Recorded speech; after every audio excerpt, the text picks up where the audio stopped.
Hey there guys, this is Lesbic Lego. So I know that I haven't done YouTube videos for a long time, but I have been incredibly I have been incredibly busy during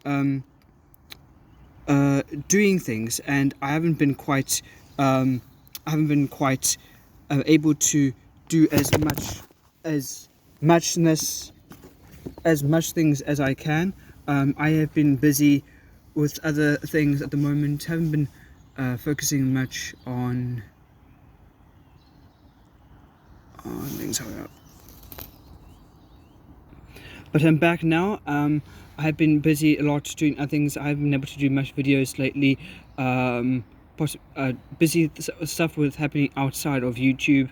Most of my YouTube friends would know about it at the moment, but still sort of finding my way, so to speak.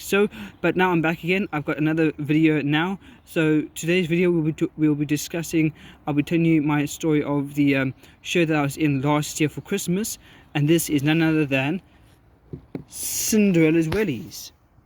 So this is a Christmas show that I was in, and it has been an amazing time being in it, and I had amazing fun.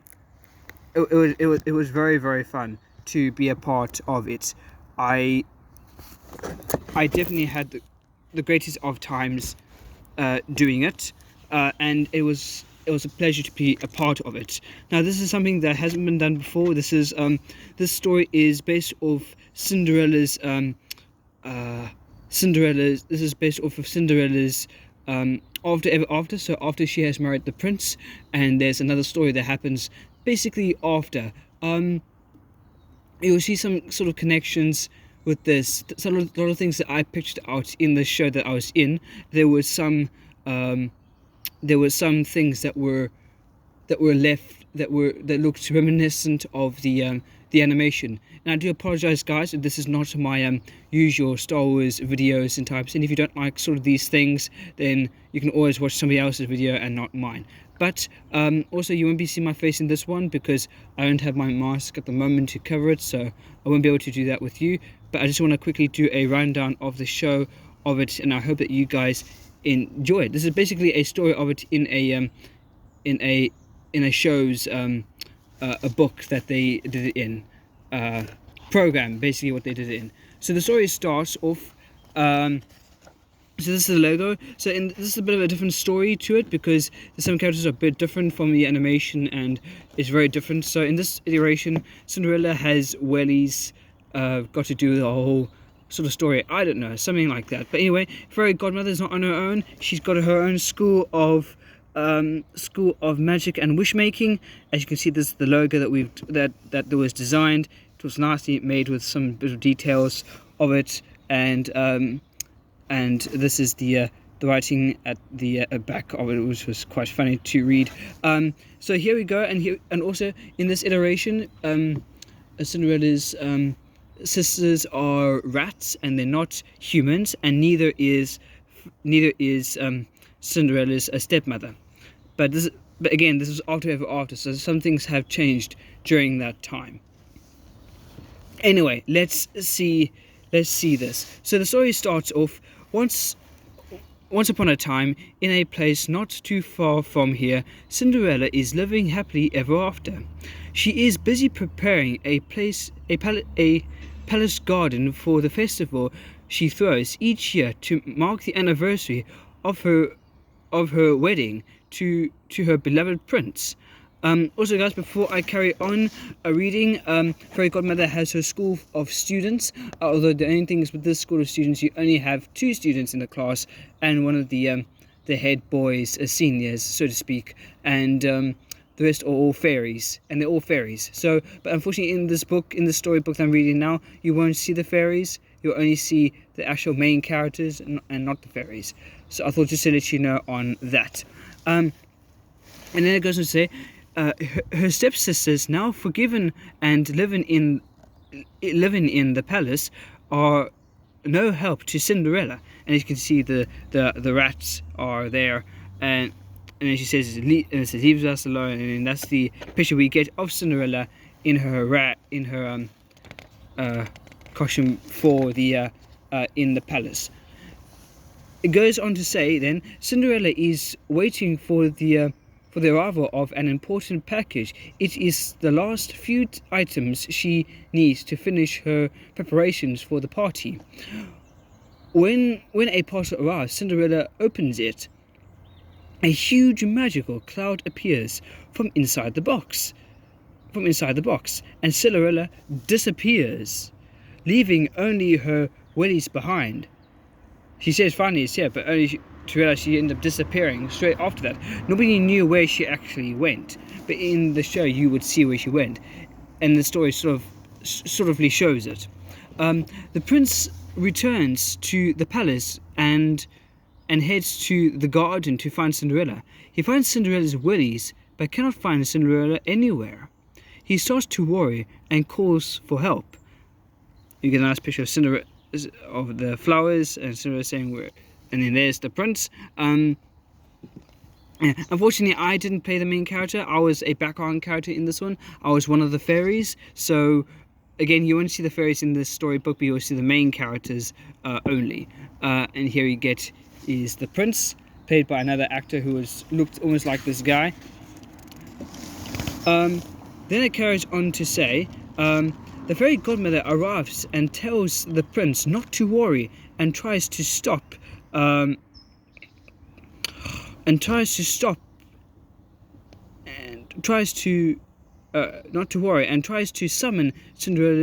Cinderella with a spell. And here we see the fairy godmother. She looks amazing with her wings, fairy wings, and her wand in hand apparently in this one. She does have it in the animation. The fairy godmother questions Cinderella's stepsisters to see if they know what happened, but they claim to know nothing. How strange, I've never heard of anything like it. The fairy godmother asks Cinderella's friend Racer, who explains about the package. And there's Racer. Unfortunately, he's a snail in this one, but he's definitely a character that only some people can hear, if you listen carefully. The fairy godmother finds the package and looks inside. There are lots of smashed potions, but one is still intact. The fairy godmother gives it to the prince to drink. Ooh, what's this one? It will give me a glimpse of Cinderella. Where is she? Will give me a glimpse of Cinderella, wherever she is. The prince drinks it quickly and disappears. So there's a clock. So something is telling you in the story, what is this clock and what's it about? We carry on to find out. The prince is transported to a basement where he finds Cinderella cleaning her trees. Cleaning. He tries to talk to Cinderella, but she cannot see him. The prince is very confused and then realizes Cinderella has been transported back in time. In that moment, he disappears again. So there he is, sees her, and then he says, "Oh no, Cinderella is back living with her stepmother." So now we know what's going on. She's gone back in time. So this is part of the show. And the prince time travels again. This time with the fairy godmother and the stepsisters. They find Cinderella crying on the floor. Her clothes all torn. Her stepmother has told her that she cannot attend the prince's royal ball. The fairy godmother confronts her and transforms Cinderella's rags into a beautiful gown with glass slippers. She shall go to the ball. And there she is in her lovely her lovely gown and crown. And then the fairy godmother says, "You have until the clock strikes midnight." Uh-oh. So this is what happens next. At the ball, the prince finds Cinderella. They dance and talk long into the night. They even share a kiss. Suddenly the clock strikes midnight and Cinderella runs from the ball.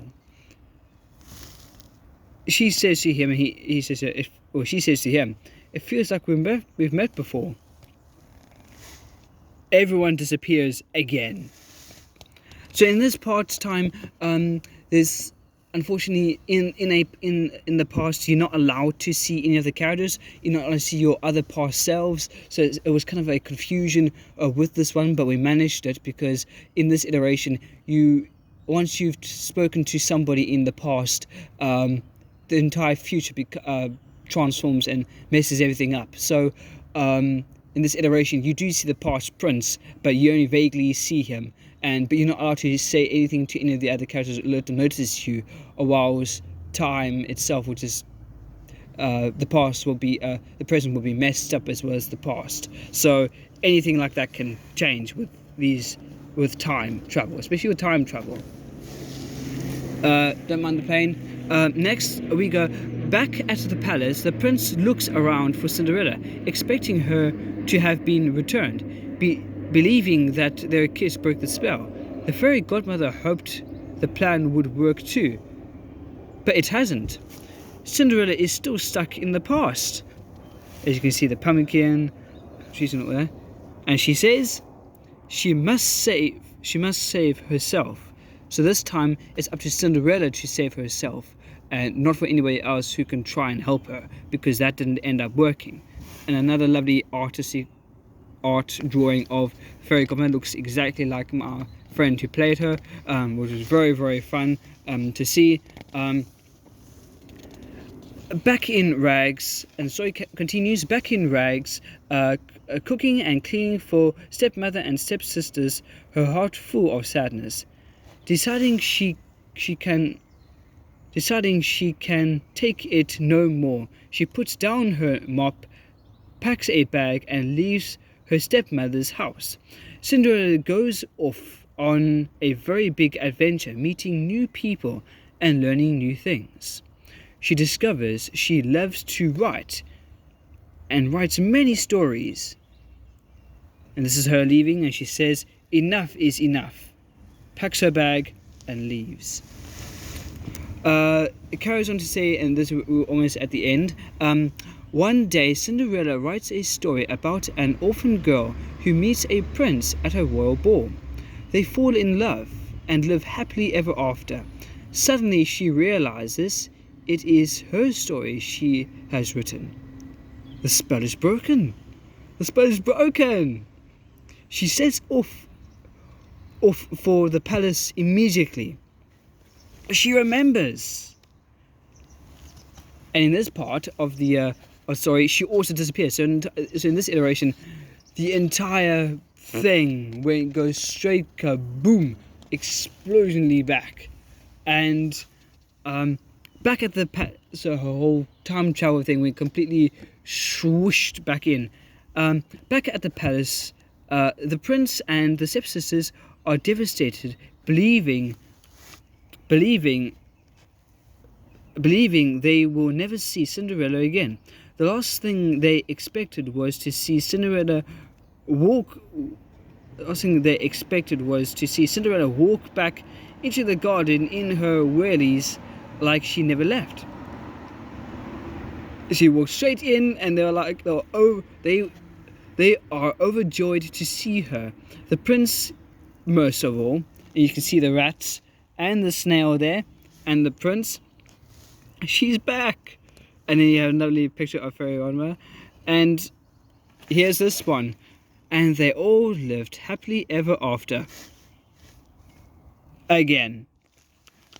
And yeah, so that was the story that we sort of basically based our characters off of. I've had a few of mine. Mine was this character here, Avery. It was very awesome to play a character like this in this iteration of Cinderella. So Wellies, again guys, thank you so much for watching this video. I hope you guys like it. Don't forget to like, comment and subscribe, and check out the other videos I have. Check out the other YouTubers as well. I'll try to do maybe less editing for now, but just to see what you guys think. Also, I will be in another show as well, another performance. It's called Kinky Boots. Unfortunately, again, as an ensemble, not as a main character or any character of them. So I will be busy again with things like that. Again, I will try to keep you guys posted if I can, when I get the chance to. And again, I thank you guys for I hope you guys enjoyed this video. I will try to do it again if I can.